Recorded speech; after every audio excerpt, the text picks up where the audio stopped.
The content of this video reflects the personal views and opinions of the speakers in their union capacity and is not intended to represent the Department of Veterans Affairs, VA management, or the United States government in any way. My name is Darryll Bell. I'm president of AFGE Local 31 in the 6th District. That's at the Cleveland VA Medical Center, the Lewis Stokes VA Medical Center. Okay, awesome. Local 31, I remember we gave a shout out to you guys on e-dues, right? Yes. You guys had like the most e-dues enrolled prior to the incentive program. So Correct. Congratulations on that. Thank you. Thank you. We will definitely be diving into some e-dues topics. All right. Sounds good. So, great. All right. So yeah, talk about what you do for the VA and AFGE. My actual title is a lead tech trainer in pathology and lab medicine services. Okay. So training our new employees in the lab. So kind of go into a little bit about what you're seeing within your local right now with these executive orders coming out. I'm seeing, I think, what was intended. I'm seeing panic. I'm seeing a little bit of chaos.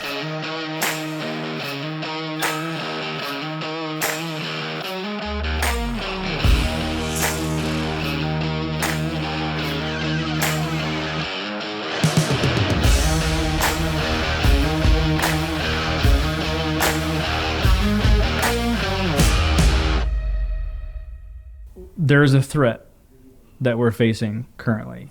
Talk about the importance of e-dues and why you would encourage members to sign up. I guess it's a bit of forward thinking because, you know, doing this, I've been active as far as an actual officer in the union, well, from a steward on up since 2013. I've been a part of the union since 2010.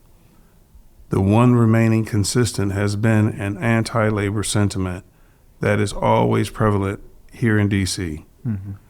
So when the opportunity came to kind of offset that and at least provide us with a little bit of cushion, a little bit of protection, I saw that as a win-win situation. More so because, one, it takes the control of the finances out of the hands of the people, which is the agency, which my agency may not necessarily want to partake in, but they may not have a choice in that. Okay. Because, you know, they get their orders from on high. So my thought process was, if there's a way to, you know, prevent that from being an issue, that's one problem I don't have to deal with in the future if I can resolve it now. The other part, and unfortunately, this is just a reality within our workplace, is people are afraid to lose their job or be singled out, you know, for union membership, career-wise. And that was an important aspect of recruiting because we have, I would say, like some of our physicians, our pharmacists, and not just to single those out, but I mean, I'm speaking more so of the people that are making, you know, a nice bit of change. You know, their pay scale is above your average, you know, unlike the average that they keep trying to say is that the government employees average 6 figures, which is a lie. Right. But the people that are actually making, say, $143,000, $150,000 a year, which still isn't comparative to their counterparts within the private sector. Correct. They don't want this to adversely impact them career-wise. So that level of anonymity that they can achieve by saying, okay, I know the union is important, I want to be a part of it, but I want to be anonymous. I'd rather be in the background. I'm there, I understand, I value it, but I don't want it to adversely impact me. So that level of anonymity has also helped us to recruit because they can do, like I said, they can do two things at the same time. They can be a part of it and kind of be in the shadows, which I'm fine with. Not everyone is cut out to be out front. Yeah. And why would that be such an important incentive to sign up, to have that anonymity? Well, I mean, we're seeing it right now. When you have, you know, people that are harmful to federal civil servants, they're collecting lists. Let's see if you're within your 1-year probation, your 2-year probation. Right. Let's see if you're in a position where you may be in a position to challenge us. And then because you actually have a little bit more disposable income at your, that's available to you, you may be more inclined to really challenge us. So that level of anonymity, because they don't want to show up on that list. They don't want to show up as a union member, right? Because they're running those lists. Oh yeah, they're running them right now, and that has a lot of people nervous, because what are you going to use that list for? How are you going to use it? How will this impact me financially? Right. And that makes people start to think about, how does this personally impact me and my family? I believe in this cause, but there's an immediate urgency to how do I deal with this if this goes left? So we have to be cognizant of that and make sure that we're communicating with our membership so that they understand that there is a pathway to challenge these things. There is avenues of redress for it. I understand, and we're in the same position and we're out front, but we're willing to be out front in order to make sure that your rights are protected. Yeah, I mean, and that's a great point, which kind of segues nicely. We're here at LegCon 2025 doing just that. We're out here. It gives an opportunity for members, for leaders such as yourself to kind of lead by example, if you will, and make your voices heard and kind of share with our congressmen and women what the concerns are.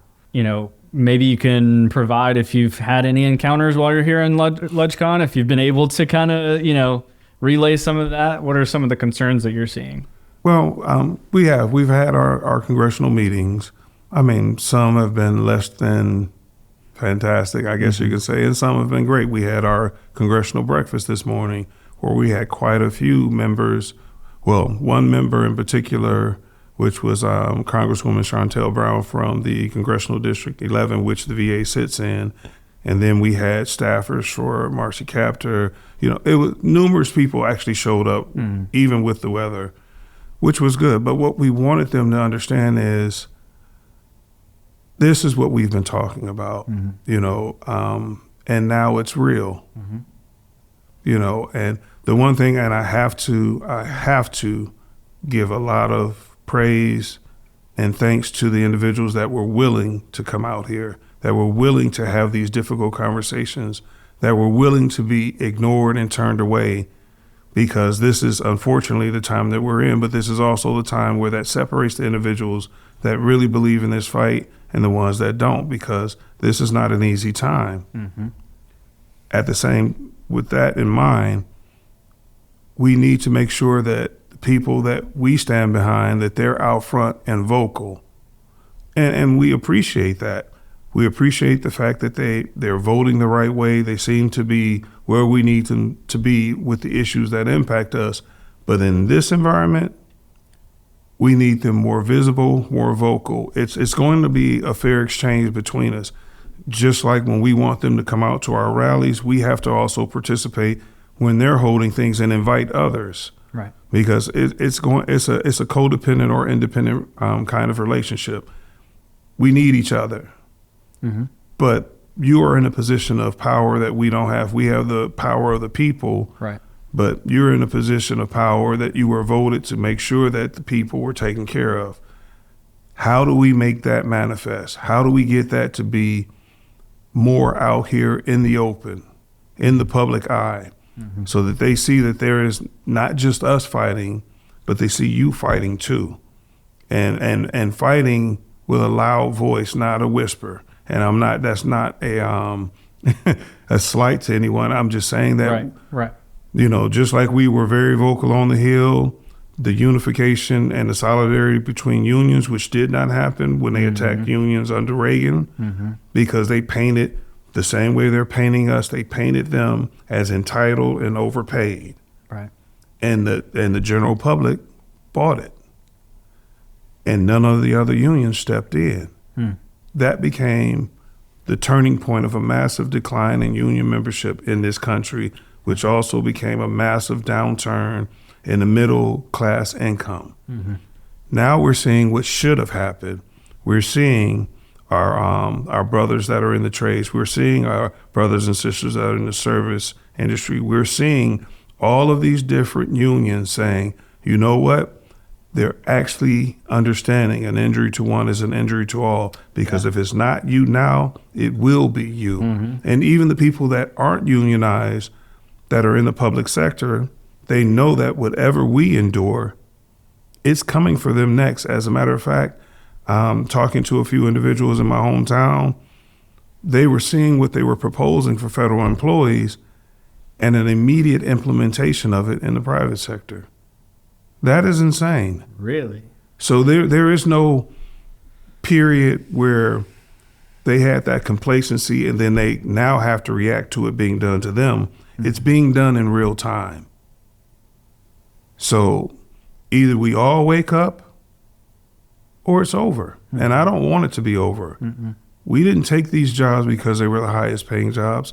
As a matter of fact, by law, we can't be the labor leader in any of these positions. We took this job because we valued the mission that presented itself. And we just can't afford to let partisan politics get in the way, because regardless, whether you're in the military, whether you work for the federal government, we still have to do the job that we were hired to do. Regardless. Yeah. Regardless. We just have to hope that the leadership that's in place does not impact us in a harmful way or prevent us from providing the services that we provide. And this is what we do as a union. We make sure that those people are protected while they're serving that mission. That's not a bad thing. What would your message be to that member who is like, you know what, I'm ready. I've waited long enough. I've had multiple people in your chair reach this point, and that's what drove them to the seat that you're in right now with the microphone, is that they had been silent. They had been in the background for far too long, and they had enough. They said, enough is enough. I'm going to start being vocal. How can someone with that mentality now get involved? It's merely just presenting themselves, because that's the thing. That's the hidden power that we have. There's been a level of complacency because, unfortunately, a lot of times we're so good at what we do, we make it look easy. And because we make it look easy, there's a laissez-faire kind of attitude about it. And that's fine. That means we're doing a good job. But now that they've been activated, this is what we want to see, because those are the voices that have been sitting back watching. Right. They don't fall for the propaganda. Those are the people we want to wake up and say, hey, this isn't right. I see what this is. I will not stand for it, because if we don't fight for it, there'll be less for the people that are coming behind us, because we're in these positions almost as a matter of, this has value. We've put value in civil service by showing that you can raise a family, that you can benefit. There's a level of humanity that exists in doing the work that we do. And it's something, it's a noble gesture, and it's something to be proud of. And it's also a way, like myself, I'm a veteran, to take care of my veterans, be it in a hospital role or in a union role. One of the things I would love to see in the future, because they've kind of separated us into, party affiliation. Okay. And that's not the case, because we come talk to all parties. What I would love to see is not so much of the compartmentalization that it takes to undermine your union and undermine your own employment while under the protection of the union. That level of cognitive dissonance is just amazing to me. But what I would like to see is the reality or the realization that both sides can be right and wrong. Are we open for the fact that there are some things that may need to be cut, but you don't take a sword to something that a scalpel will do just fine for? Right. We know that these things are in existence. We know that there are some corrections that need to be made. We know that there are some budgets that need to be adjusted up or down, depending upon what it is. But to be able to have those realistic conversations and not be emotional about it, not make it so party specific that it's almost a complete disavowing of anything else. That doesn't work, because if you have that single mindset, you're not open to a real conversation. Right. Because no one system is perfect, but we have to be able to communicate with each other and be realistic about what those answers are, even if you don't like it. But if you resort to finding some cute name or some funny name to call someone, and then that's the length of it, that's it, that's all you got, you've missed the point. One of the best conversations I had on the Hill a few years back was with Congressman Bill Johnson. Definitely Republican, red area in the part of Northeast Ohio. It was supposed to be 15, 20-minute conversation. We ended up in that office for about 45 minutes. One, because we found common ground. Right. Veterans, Air Force. We were talking about the same things as far as how things are funded, appropriations, but he was on the side of he cuts the checks. I was on the side of what happens to that money once you cut the check. There's a responsibility to know, because you don't pay for something without knowing how it was spent. But because of the way that the government is segregated out, you have this one functionality, and then there's another group of people that deal with how it was done. So you get the information to approve it, and you do your part. There's another group that's supposed to ensure that what you approved is applied appropriately. So we were able to have that kind of conversation and not be at odds, and that we need more of that. Absolutely. And I think that we'll get a lot further. We'll have better outcomes. Yeah. No, I agree. And I think one of the things that I do, and this is one of my messages, even when I do new employee orientation, one of which is what you said, is it, pro federal employee, but mine is pro federal employee, pro veteran. Yes. Because being in the VA, those two things are intrinsically linked. Yes. So if it, I don't care about your personal politics as it pertains to what happens here at this VA and how this VA is funded. Does it benefit veterans? Yep. Does it benefit the federal employees that work here?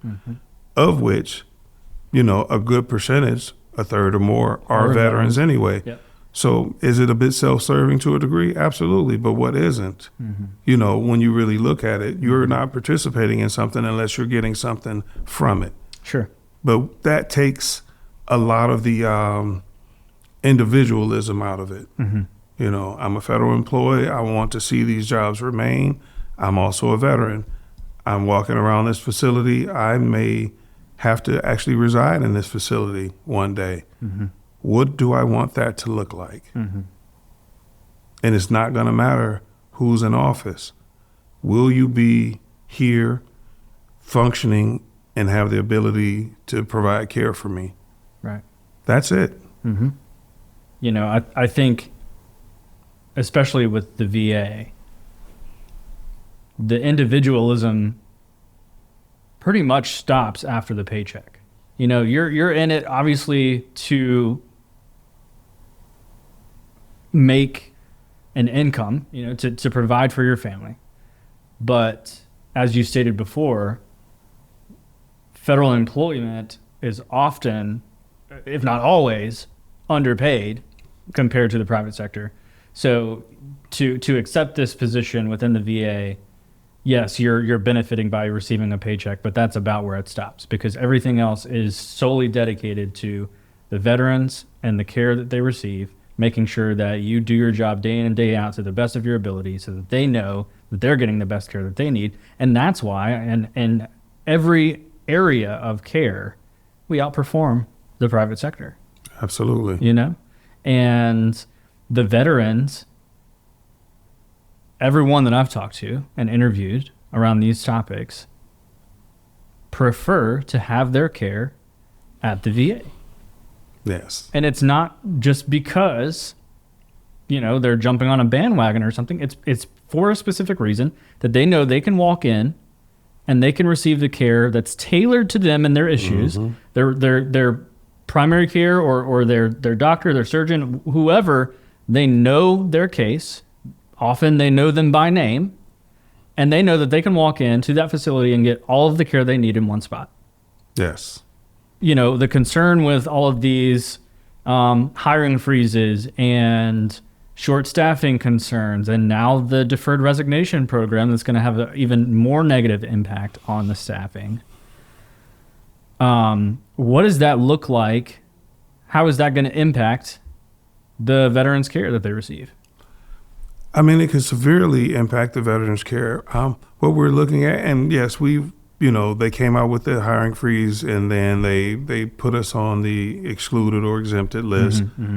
But they're forgetting that even prior to that, we were already on the hill years before, the year before that, the year before that. Staff the VA. It was ranging between 45,000 and 50-some thousand jobs, critical staffing positions that needed to be filled. So this isn't something that just came up. Right. As far as the choice program, like I said, I'm a veteran. I get my care at the VA. I don't want to go anywhere else because there's a sense of camaraderie when you walk through that door. There's a sense of respect and courtesy because people respect what you did to even be able to get these benefits. And then some of us veterans, we're complicated. Our cases aren't simple. Right. And the private sector, being a profit-based system, isn't prepared to deal with the multitudes of issues that a veteran may walk through the door with. Just as a short, well, I'll say a snippet. One thing I appreciated when I was having some issues going to a regular primary care and I mentioned those issues, the one thing that you'll never see in the private sector is an acknowledgement of it, an immediate acknowledgement of it. The care that was given immediately for my original concern for coming in, and then the warm handoff to the corresponding department to assist me. There wasn't a, well, you need to make another appointment, or yeah, I'm sorry, we're all booked up this time. Literally walk me over to another department, explain the situation. It was a warm handoff. You're not gonna get that. And that right there, to try and turn veterans into a vouchered program, to try and turn federal employees into a capped system where this is all the health care we're going to provide for you. Anything over that, you're on your own. That's insane. Especially with the way things, the money isn't the same. It isn't valued the same. It's going to cost more. And you're going to tell these people after you hit this cap, sucks to be you. And then you decapitate the Consumer Protection Financial Board, where they took medical bills off your credit report. They're trying to put that back. So now you're going to saddle me with debt. I'm already stressing because of whatever medical issues I have. Right.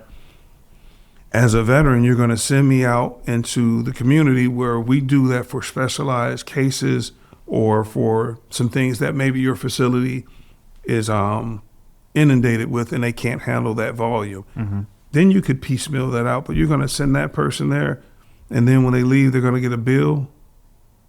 No, that's not how this is supposed to work. No, not at all. So we need to protect these jobs, protect the facilities, and protect the employees because they're providing a service unparalleled in this country, period. And I can't think of any better way to protect than to join. Absolutely, absolutely.